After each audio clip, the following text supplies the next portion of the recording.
Jesus, meu Senhor, seu sol a brilhar em meu céu interior. Ó Jesus, meu Senhor, vem tua voz a chamar-me através dos espaços. Vem em tuas horas de dor abrigar-te em meus braços. Vem, meu amor infinito, desejo te dar. Vem, que ao longo da estrada não vais mais chorar. Ó Jesus, meu Senhor, seu sol a brilhar em meu céu interior. Ó Jesus, meu Senhor, vem, meu Senhor, tua voz eu desejo seguir. Vem, com tua mão generosa ajudar-me a subir. Vem, meu amor infinito, desejo te dar. Vem, que minha alma só quer te servir e adorar. Ó Jesus, meu Senhor, seu sol a brilhar em meu céu interior. Ó Jesus, meu Senhor, ó Jesus, meu Senhor.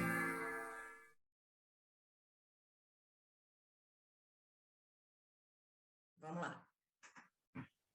Olá, sejam todos muito bem-vindos a mais uma reunião pública virtual do Lar de Teresa. Agradecemos a todos que nos acompanham. É muito bom estarmos aqui com vocês. Informamos que nossos estudos eles são alternados entre o Livro dos Espíritos e o Evangelho segundo o Espiritismo. Nessa oportunidade, estaremos estudando o Livro dos Espíritos, o capítulo A Emancipação da Alma, e teremos o tema Sonambulismo, perguntas 425 a 438. Acompanharemos as reflexões que serão desenvolvidas pelo nosso irmão de ideal espírita, Moisés Santos, integrante do CEOI Jesus Gonçalves, Jacarepaguá, no Rio de Janeiro. Moisés, suas saudações iniciais. Saudações fraternas a todos os queridos amigos e amigas do Lar de Teresa, com muita saudade também. Obrigada, Moisés. Passemos agora para a nossa leitura inicial, que será o desenvolvimento da intuição do Espírito Emmanuel.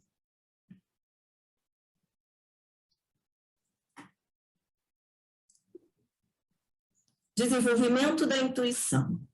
Faz-se mistério em vossos tempos, que busqueis desenvolver todas as vossas energias espirituais, forças ocultas que aguardam o vosso desejo, para que desabrochem plenamente. O homem necessita de suas faculdades intuitivas, através de sucessivos exercícios da mente, a qual, por sua vez, deverá vibrar ao ritmo dos ideais generosos. Cada individualidade deve alargar o ciclo de suas capacidades individuais, porquanto poderá, como recompensa a sua presença e esforço, certificar-se das sublimes virtudes do mundo invisível, sem o concurso de qualquer intermediários. O que lhe faz, porém, altamente necessário é o amor, o devotamento, a aspiração pura e a fé inabalável, concentrados nessa luz, que o coração almeja fervorosamente. Esse estado espiritual aumentará o poder vibratório da mente e o homem terá então nascido para uma vida melhor. Emmanuel, do livro Emmanuel Francisco Cândido Xavier, capítulo 7, o desenvolvimento da intuição. Passemos agora à nossa prece inicial. Vamos agradecer ao Mestre Jesus por estarmos aqui mais uma vez reunidos em seu nome para esse estudo, pedindo que os benfeitores da nossa casa Auxilie o nosso irmão Moisés nesse momento. Graças a Deus. Então, Moisés, a palavra é sua. Muito obrigado. Que a paz de nosso Senhor Jesus Cristo esteja com todos. Um grande abraço para os queridos amigos e amigas do Lar de Teresa, com quem já estabelecemos essa sintonia fraterna das Casas Irmãs de Jesus Gonçalves com o Lar de Teresa. E a nossa contribuição singela é sempre oportuna porque também serve para nós que precisamos estar em permanência constante com os ensinamentos do Evangelho de Jesus. E o Livro dos Espíritos é o despertar de todo esse código de amor que o Cristo vem nos oferecer através de seus mensageiros. Esse capítulo 8 da segunda parte do Livro dos Espíritos, que trata da emancipação da alma, ele abrange o conjunto da catalepsia, da letargia, da dupla vista e de todos os processos de desprendimento da alma, inclusive o sonambulismo. Todos eles apresentam recursos semelhantes no conjunto da apresentação dessa esterilização, desse desvínculo parcial, que é característico de cada um em seu nível de desprendimento, de lucidez, afastado do corpo. Nunca com expansão completa e desligamento total, que seria o desencarne. Então, o sonambulismo, ele teve um papel muito importante, inclusive, na formação da codificação espírita.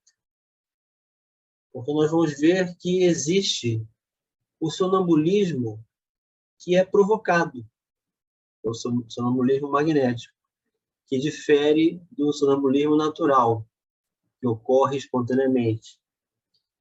Então, é diferenciado também dos sonhos. Os sonhos também estão nesse capítulo. Todo esse capítulo 8 fala da emancipação da alma, e a segunda parte do Livro dos Espíritos, toda ela, vai ser desenvolvida depois no Livro dos Médiuns. Então, o estudante da doutrina espírita, que quer fazer essa distinção entre a individualidade do espírito, o perispírito, seu envoltório, corpo físico material, a união do perispírito para estabelecer conexão com o corpo e estabelecer, então, a formação da encarnação, suas relações com o mundo espiritual, as diferenças entre os processos anímicos e mediúnicos. O sonambulismo, por exemplo, é um processo anímico e vai acontecer por potencialidades adquiridas, propriedades da própria alma, em que ela vai se desvencilhar do corpo e vai encontrar no mundo espiritual um nível de lucidez à parte do campo de cognição de memória cerebral. Daí o sonâmbulo não se lembrar do que disse, ou apresentar durante o estado de sono algumas conversações como se estivesse acordado, mas não está. Mas por estar em contato com o mundo espiritual, essa facilitação de exteriorização, os espíritos respondem a Kardec que o sonambulismo é um sonho mais aperfeiçoado, porque ele vai apresentar mais lucidez. Então, daí decorrem todas as propriedades de conexão do perispírito.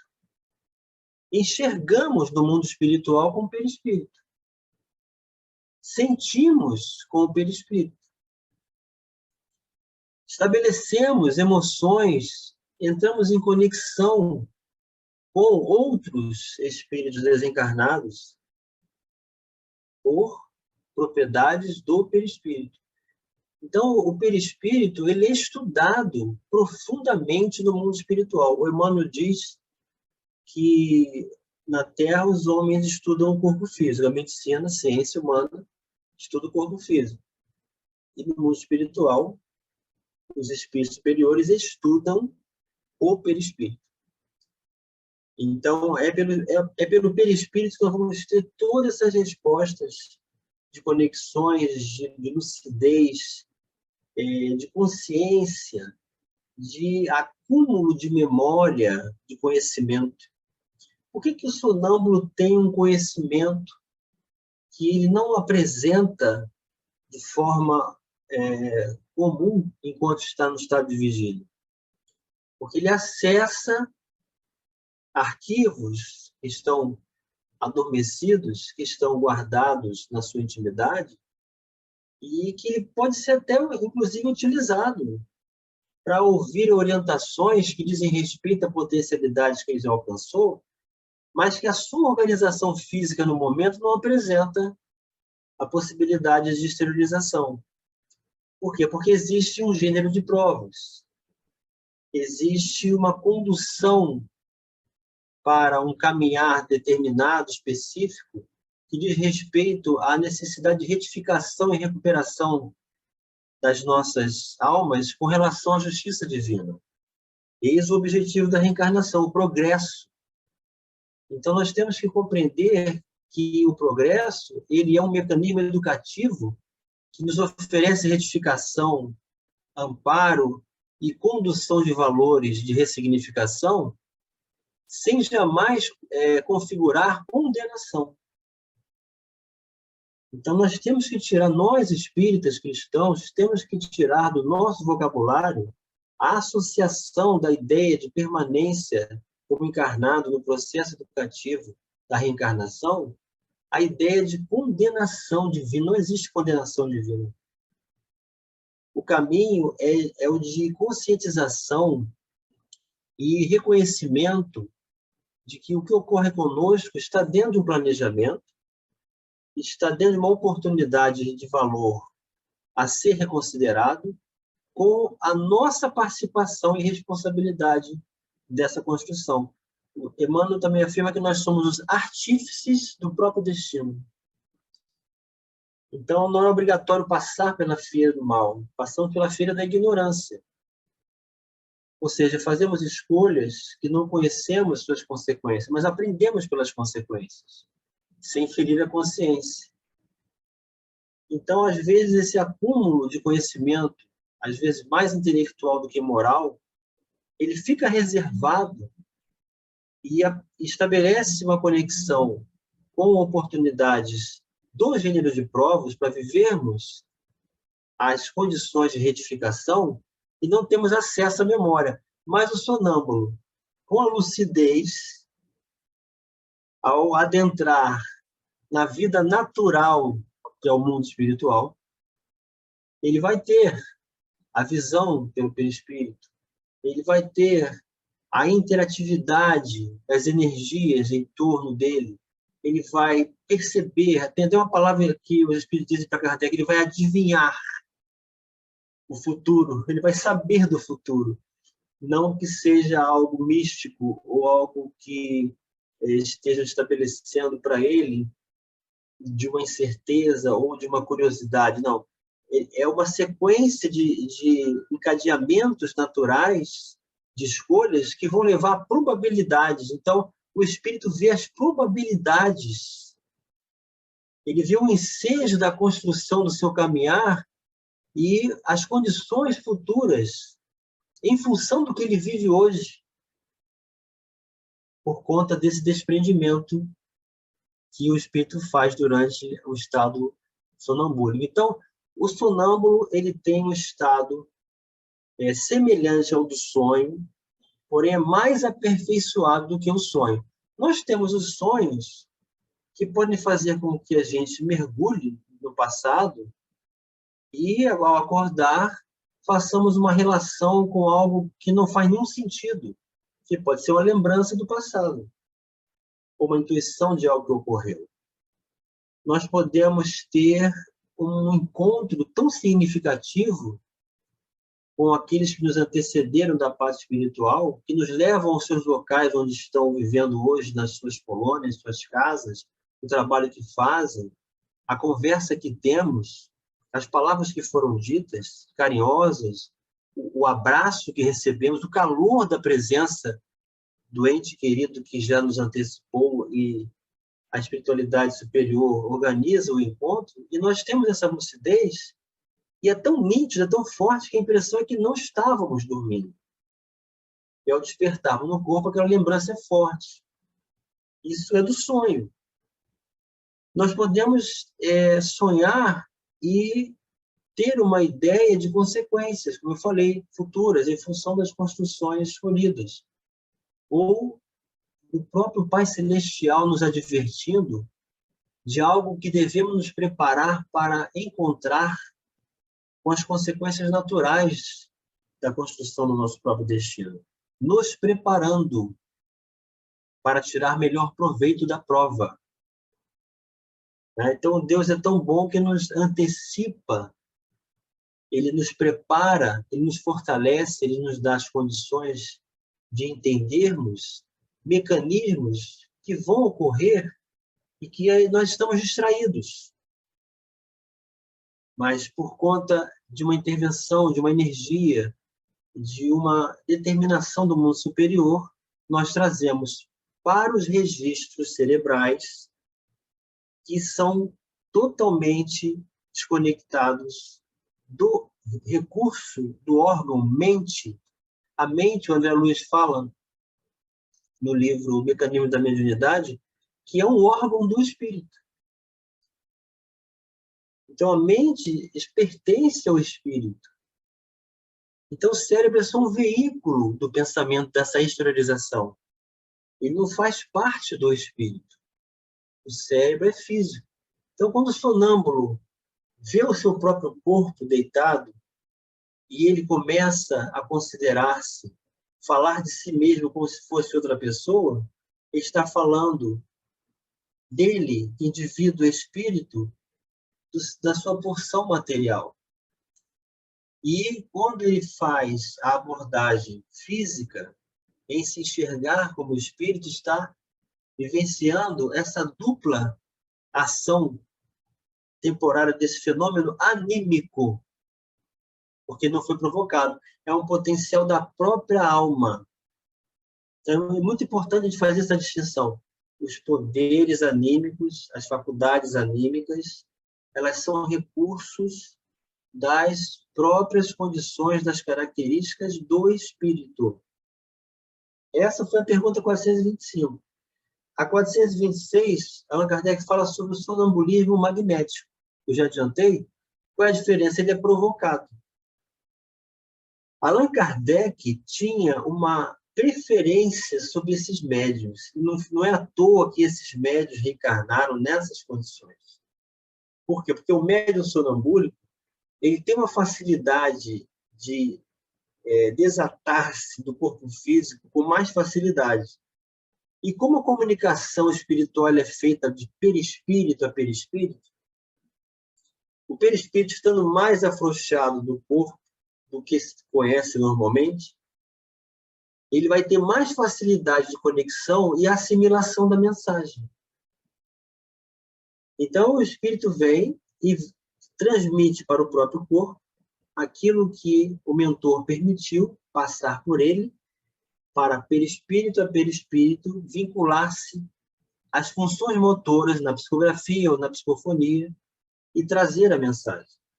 Então, nós vamos ver isso muito na Revista Espírita, no Livro dos Médiuns, a mediunidade sonambúlica do médium fulano de tal, que tinha uma precisão muito grande nessa abordagem científica que Allan Kardec fez. Como é que Allan Kardec fazia? Ele fazia a mesma pergunta para vários médiuns diferentes, de diferentes partes do globo terrestre. A gente lê lá a introdução do Evangelho segundo o Espiritismo, nós temos a informação de que Allan Kardec se comunicava com cerca de 1000 casas espíritas. Aí tem gente que pergunta assim, poxa, mas já existiam 1000 casas espíritas naquela época? Não, as casas espíritas eram as casas das pessoas, que transformavam-se em espíritas na hora da sessão. Então, fazia-se a sessão nos seus próprios lares, porque não tinha essa democracia, essa construção específica de um templo exclusivo para o exercício da mediunidade, dos trabalhos sociais, dos trabalhos de palestra, educação e evangelização. Era a própria casa das pessoas. Então, Kardec, por carta, mandava uma carta para as casas com aquela pergunta. A sessão ocorria e ele recebia depois meses. Daí ele pegava daquela pergunta que foi feita a vários médios diferentes e encontrava uma equivalência, uma homogeneidade nas respostas. E tinham muitos médiuns sonambúlicos encarnados naquela época, de propósito, para trazer a precisão do que nós temos hoje, do que é a codificação espírita, através do Pentateuco kardeciano. Então, toda obra espírita ela é fundamentada nesse mecanismo científico. Por que ele é científico? Porque ele se baseia na pergunta e depois na observação e a consequência moral dessa apresentação e a equivalência de diferentes pontos como resultado de uma autoridade moral. Você pega o Evangelho lá na introdução, tem lá esse item, autoridade da doutrina espírita. Por que a doutrina espírita tem essa autoridade? Porque médiuns diferentes receberam a mesma pergunta e apresentaram respostas, e os conteúdos que estavam semelhantes foram codificados por Allan Kardec. Então, assim, quando nós lemos uma resposta do Livro dos Espíritos, nós não estamos lendo a resposta de um único espírito, mas do conjunto das respostas que a ciência espírita abordou para chegar até essa conclusão. Por isso que a doutrina espírita é confiável, porque ela não vem de uma pessoa só. Se o espiritismo viesse de uma pessoa só, nós poderíamos dizer, isso aí é a ideia de uma única pessoa, que tem a sua experiência, que tem muito a oferecer, mas é limitado à sua própria experiência. Mas quando você aborda o próprio Cristo enviando emissários celestes, instrutores da humanidade, para responder a mesma pergunta por diferentes médios, e coloca um gênio encarnado, um bom senso encarnado, para fazer essa organização, essa distinção, pegar a equivalência, a essência do que está em comum e valer como resposta, a doutrina não é de uma pessoa, ela é dos espíritos. Então, ela não tem uma personificação, ela não tem um representante. Ela é o resultado do movimento da vontade do Cristo em enviar essa falange que vai estabelecer o surgimento do Consolador prometido. E os médios, por que eu estou falando isso? Porque os médios sonambúlicos tiveram um papel muito importante nesse processo. Eles eram magnetizados pela imposição das mãos, facilitação da expansão do seu corpo, pelo espiritual do corpo físico, caracterizando-os por sonambulismo magnético. Um mecanismo que apresenta um grau de confiança e de conexão com a origem da autenticidade da matéria, da mensagem, muito digna, muito fidedigna, muito grande.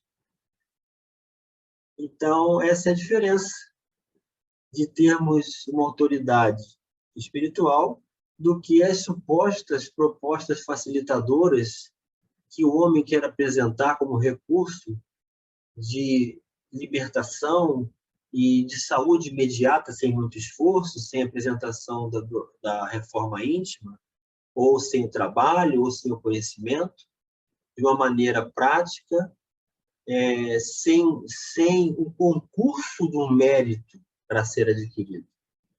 Então, a educação do espírito é assim. Ela é longa, ela é afanosa, ou seja, trabalhosa, ela demanda uma conexão, uma permanência, uma vontade, um potencial para servir, para amparar, para seguir no caminho, e isso depende da conquista de cada um. Então, é por isso que na doutrina espírita não existe o meio facilitador, não existe aquisição imediata. Isso tudo está dentro do mecanismo do materialismo, que o Espiritismo vem combater. Não uma pessoa materialista, não é pessoal a questão. É o ideal de acomodação, de facilitação e de recursos sem o concurso do esforço pessoal. A educação do espírito, ela é o concurso do esforço de cada um. Então, no papel do médium, de trazer a codificação à tona, nós temos o Livro dos Espíritos, o nascimento da doutrina espírita, e, portanto, todo o código do Evangelho de Jesus sendo facilmente apresentado e agora entendido nos seus processos fenomênicos, não mais como milagres, mas como um recurso dos potenciais anímicos e das intervenções das comunicações. Nós também vamos ver esses mecanismos, muito particularmente, na mediunidade da Dona Ivone do Amaral Pereira, que tinha a mediunidade cataléptica. A catalepsia também está dentro desse capítulo 8. E ela também apresentava esse desprendimento, esse desdobramento consciente, o estado sonambúlico, de lucidez. E ela afirmava que quando saía do corpo, uma porção muito grande do seu perispírito era levada junto ao espírito, para o mundo espiritual, ao ponto de sentir, descarnar-se, de sentir dor ao sair do próprio corpo, e adquirir uma lucidez de tal forma que ela se locomovia, ela via, sentia, falava, enxergava tudo, todos, onde ela se encontrava no mundo espiritual. E os espíritos levavam ela para ver os lances, os registros do mundo espiritual, das histórias que ela ia ser médium para transmitir. Então, quando ela voltava para o corpo, tinha esse estado de torpor, não tinha lembrança total no corpo. O que os espíritos faziam? Você pega um livro da Dona Ivone Pereira, é muito interessante, não está escrito psicografado por Dr. Bezerra de Menezes, ou psicografado por Charles. Está escrito assim, ditado pelo espírito Dr. Bezerra de Menezes. Você pega a obra Memórias de um Suicida, ditado pelo espírito Camilo. Não é psicografado, é ditado. Ela está ouvindo e os espíritos estão fazendo ela se lembrar do que ela já viu. Aí Kardec pergunta assim, mas o sonâmbulo, ele então tem total acesso à verdade e a sua verdade é incontestável? Não, porque ele pode interferir também. Tanto que a gente pega as próprias declarações da Dona Ivone do Amaral Pereira, e aí ela diz, eu queria tanto interferir nas histórias que os espíritos chamavam a atenção. E quando eu comecei a interferir de uma tal forma, eles começaram a fazer a apresentação do ditado do livro de trás para frente. Aí começaram a ditar o último capítulo. O personagem desencarnou. Aí ela reclamou. Ué, vocês já desencarnaram o personagem? Nós estamos ditando o livro para você de trás para frente, para você não interferir. Ou seja, apesar da consciência, da missão, do desvelo, da heroína silenciosa que é, toda a honra que temos a Dona Ivone do Amaral Pereira, ela é uma encarnada, como nós, e tinha curiosidade, e queria dar a sua opinião. Eu quero dar minha opinião. Eu acho que a história poderia ser mais florida nesse canto. Quer dizer, deixou de ser do autor para ser dela. Então, ao invés, você não vai mais interferir nisso aqui, não. Você vai escrever de trás para frente. Aí você não tem como raciocinar, você não conhece a história, não tem nem como pensar e mudar. Então, não se pode ter essa conduta absoluta da verdade a partir de um encarnado. A mensagem é essa. A doutrina espírita é uma doutrina de razão. É uma doutrina que nos convida a reconsiderar os nossos valores, as nossas conquistas. Todas as pessoas que oferecem conteúdo e reflexão, que se apresentam nas palestras, precisam ser questionadas. Nós temos o que o palestrante disser, nós temos que ouvir, usar o raciocínio e buscar o conteúdo, buscar a fonte, a origem, o livro que foi ditado, o que lhe foi dito, se é verdadeiro. E se vale a pena aceitar aquilo. Eu não posso, não, a doutrina não é uma doutrina de fé cega, que nós vamos depender do que o diretor espiritual da casa vai dizer, que o palestrante vai dizer. Nós temos que fazer ícone de pessoas. Por mais fenomênico que seja a mediunidade da pessoa, por mais deslumbrante que seja o que a pessoa apresenta, são só fenômenos. Porque tem essa parte da sua individualidade, da sua limitação, e que é mais uma contribuição, mas não referencial. Então, nós temos que ser muito gratos por todos aqueles que se desvelam, que estudam, que querem compartilhar recursos, que querem apresentar o seu raciocínio, que tem a tarefa da divulgação, porém, a mais importante de todas é da vivência. Aquele que divulga também está buscando a sua vivência, em função do que ele divulga. E aí não é referencial, ele não é exemplo, porque é um encarnado, tem suas limitações. Então, o nosso exemplo, que não vamos nos decepcionar de forma alguma, o nosso referencial seguro é Jesus. A sua conduta, a sua moral, a sua luz, o seu amor, suas palavras, os Espíritos vêm acrescentar recursos de entendimento, facilitador do entendimento do Evangelho. O espírita é um seguidor de Jesus. Muitas pessoas querem fazer a diferença da doutrina espírita com outras doutrinas que merecem todo o nosso respeito, todas a filosofia espiritualista das religiões afrodescendentes, que, para fazer diferença, nós somos kardecistas. Não somos kardecistas. Nós não somos seguidores de Allan Kardec. Então, não existe um representante na doutrina espírita. O próprio Allan Kardec, que é o professor Hippolyte Léon Denisard Rivaz, se apagou diante de todo o manancial do que ele recebeu e usou um nome que ninguém conhecia, de uma das encarnações dele como druida, para se colocar bem abaixo dos instrutores que trouxeram a homogeneidade, a autoridade e o entendimento da luz do Espiritismo que vem nos conduzir a Jesus. Então, o Espírita não tem um representante na Terra.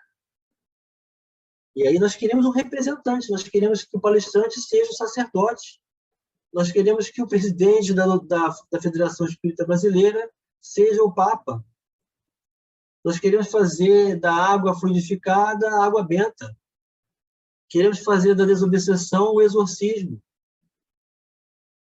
Que nós trazemos atavismos, trazemos vestígios, porque também já estivemos em outras denominações religiosas, principalmente na Igreja Católica, e trazemos essas referências. Mas hoje nós somos espíritas. Então nós temos que nos adaptar a vivenciar esses valores de comportamento, de conquista, de busca por recursos, de potenciais da alma e conhecimento da mediunidade para sermos dóceis nas mãos dos espíritos e nos permitirmos a esses recursos para compor o trabalho sério da casa espírita no acolhimento, na pedagogia que a mediunidade oferece.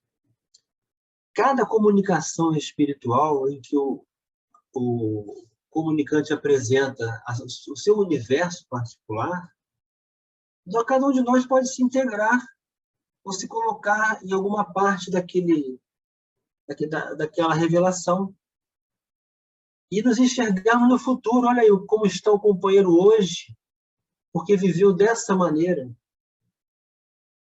E quantos de nós nos enxergamos nesse momento? É muito importante se enxergar. E é um ato de coragem.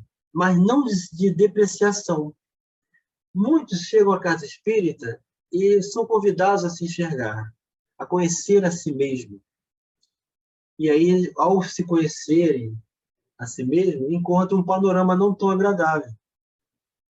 Então, tem dificuldade de se enxergar. Mas quando não, eu não estou me enxergando, eu sou dessa forma. Muito bem. Agora vamos trabalhar a partir daí para crescer. Nós só vamos crescer se enxergarmos no ponto em que nos encontramos. Enquanto estivermos fugindo de nós mesmos, vivendo ilusões, fantasiando, anestesiando a consciência, ou deixando de nos enxergar como espírito, que o sonâmbulo se enxerga como espírito com muita facilidade. Ele não tem dúvida, por causa desses fenômenos de emancipação da alma. Então, é um caso para nós estudarmos com muito carinho, de buscarmos exemplos lá na Revista Espírita, nas comunicações lá do Céu e Inferno, na sua segunda parte, estudarmos a mediunidade sonambúlica lá no Livro dos Médiuns, o que o Espírito de Erasto tem a dizer sobre isso, que traz com muita propriedade também essa amplitude do Livro dos Espíritos. Então, o Livro dos Espíritos é a base e todos os outros da codificação são desenvolvimento das partes do Livro dos Espíritos.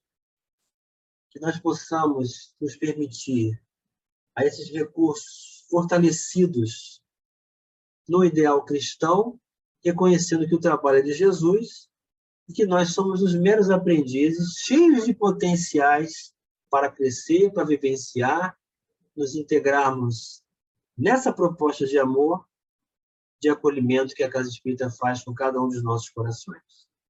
Que Deus nos abençoe. Um grande abraço a todos. Muito obrigado pela oportunidade. Muito obrigada, Moisés Santos, pela sua disponibilidade, pela sua exposição tão oportuna. Agradecemos também a todos que nos acompanharam até agora e convidamos para a próxima segunda-feira, às 19 horas, onde o nosso tema será Não vim trazer a paz, mas a divisão, do Evangelho segundo o Espiritismo, capítulo 23, perguntas 15 a 18. Vamos agora para a nossa prece de encerramento. Vamos agradecer ao nosso guia e modelo, nosso Mestre Jesus, por mais essa oportunidade reunidos. Que lembremos sempre que somos espíritas, que somos cristãos, que o exemplo a ser seguido é de Jesus, o exemplo do seu amor que ele deixou aqui na Terra. Agradecemos aos benfeitores da casa que estiveram conosco até agora, nos auxiliando nessa palestra.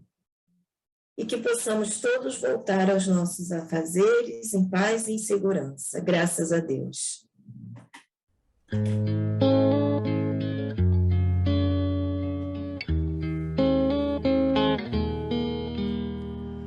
Recanto de paz, oásis no turbilhão, felicidade